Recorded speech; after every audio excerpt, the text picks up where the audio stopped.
Magandang araw mga ka-aerial defense, may ibabahagi na naman ako sa inyo.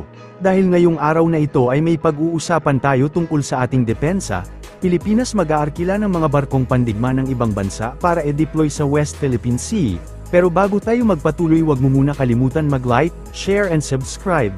Mag-comment ka na rin kung taga saan ka para alam namin kung saan umaabot ang aming video.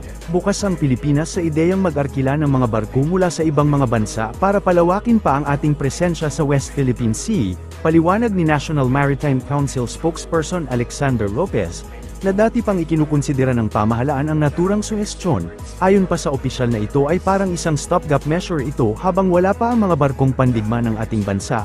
Ang naturang ideya kasi ay insyal na ipinanukala ni Senator Francis Tolentino nitong Miyerkules, na maaaring mag-arkila ng mga barko para makatulong na mapalakas pa ang presensya ng bansa sa naturang karagatan. Ginawa ng mambabatas ang rekomendasyon sa gitna na rin ng tensyon sa pagitan ng Pilipinas at China, na patuloy na inaangkin ang kabuuan ng disputed waters kabilang ang West Philippine Sea base sa kanilang 10-line map kahit pa ito ay nasa loob ng exclusive economic zone ng Pilipinas. Bukas po ba kayo sa suhestyon ni Senator Francis Tolentino na mag-lease o umupa ng mga barko mula sa ibang bansa upang mapaigting ang presensya at pagbabantay sa West Philippine Sea? Apo, tama po yun. No? Actually, parang a stopgap measure. So, habang wala pa tayo talaga atin, it's an area, it's an option, siguro mag-arkila tayo. Maganda po yung suggestion ni Senator Tolentino.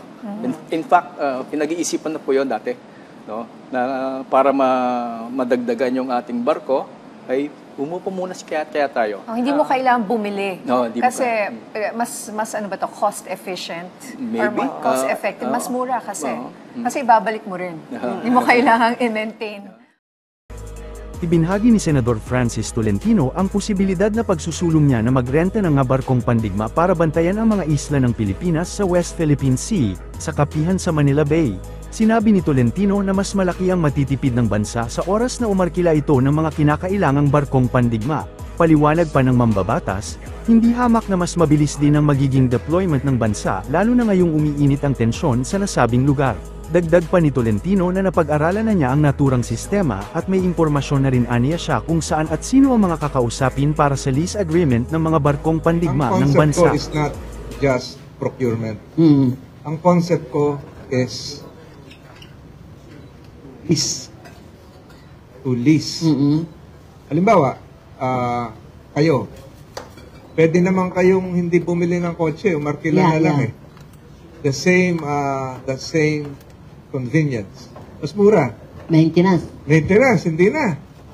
Running condition. May driver pa yung Grab, di ba? Kaya yung Grab, sabi, lalagyan na ng camera. Ang tingin ko ganito. Pero dapat to, national security, maririnig nila eh. concept pa lang. Conceptual pa lang. Sa akin, tayo ay umarkila ng barko. Years. Long term. Destroyer.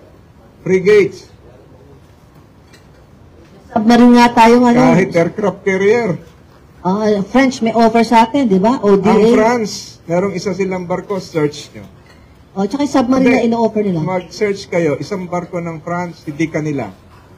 Yun. Lease. Oo, okay. Lease. The same is true with UK. Meron silang barko na naka-lease na. Okay. Hindi mo kailangan. 10 years lease. Okay. Training lang yung Coast Guard natin ng Navy, nakasampa doon. Sila na yung mag-ooperate. Instant, we have a flotilla, a fleet. Okay. Di ba? Oo. Hindi mo kailangan, kasi ganito, paggawa ka ng barko sa South Korea, 5 years. Yeah, 5 years nga. Israel, 4 years. Puno na uli itong Skoda. Di ba? Lease, may pang-arkila ka. Next month, meron na tayo 5. Baga sa mga airplane, di ba? Yung mga airlines. Yes, correct. Diba, Hindi naman nabili ang Cebu Pacific at PAL. Arkilado yun, wet lease, dry lease. Yeah. Di ba? It can be done. Pipinturahan lang PAL, pipinturahan lang Cebu. Ganun talaga ang ginagawa. Walang nabili ng sariling aeroplano. Lease, pinturahan lang PAL. So pipinturahan ko lang ang Philippine Navy. So, for now, it's just a concept. So, I hope Marami na ako nakausap. Oo. Pati mga lesor. Okay. Alam ko kung saan. Okay. So perhaps you can whisper or talk it with President Marcos when you sign these two bills at the same time soon. You can raise It's that. not, it's, kasi hindi naman mayaman ang Pilipinas. Yes, we know that fact. They can live. Oo. Used. Yeah. Doon sa ating new procurement law, Oh, yeah. Bago pala pang IRR. nakalagay po doon ang lease. Ah, meron ba doon? Yes. Pero may amount, may maximum limit of amount? Pa? Wala. Wala. So, limitless, pwede. So they can lease. O kasi multi-billion yan ang pag-uusapan natin. Hindi, kaysa bumili ka. Yeah. Magpagawa ka, tapos na ang term ng isang administrasyon, wala pa na-deliver. Good idea. Yeah. The best idea, ma'am. Modesty aside. Oo, pero The best if idea. if others can do it, why not? Philippines, diba? Even superpowers are doing that. Okay. First world nations are doing that. Why can't we do that? Pero mag-research kayo, isa sa barko ng French Navy, rented out lang. Hindi nila sarili. So, research the firm called BAE. BAE. It's a top-notch defense, global defense contractor. Ang trabaho lang nila mag-list ng submarines. Wala nakakaalam nito eh. Kaya nga binubuksan na natin eh. Wala tayong pera, bakit tayo magpupumilit na magpagawa kahit sa Horizon 3 ng mga barko na aabutin ng kalahating dekada bago i-deliver sa atin. I just would like to get your on thoughts on this. Kasi ang aking reporter na is in Marseille. How do you pronounce it? Marseille in France. Because a French contractor. Bonjour. Oo. It's a Alin French. to? Alin to? Yung submarine. Oo. Ano yan? Bibilhin yun. Bibilin ba yun? Oo, Kasi matagal patadala tayo ng train. Pa-training na ng mga seamen natin to that. Nothing wrong with that kasi ang laki ng interest. Kaya nga ngayon, pumunta kayo sa South Harbor, nandyan yung dalawang barkong pantigma ng Germany. Yes, oo. Sumakay ako dun sa guest speaker ako dun sa Italian aircraft carrier Okay. 2 weeks ago. So, ang laki ng interest sa atin ng European Union na tulungan tayo. Oh, yeah. So, sa aeroplano, yung Rafael, fighter jets, kagagaling lang dito, kagagaling din lang. Alam ko, pinakita rin sa atin yung Eurojets, fighter planes. So, Rafael is what? Country? France.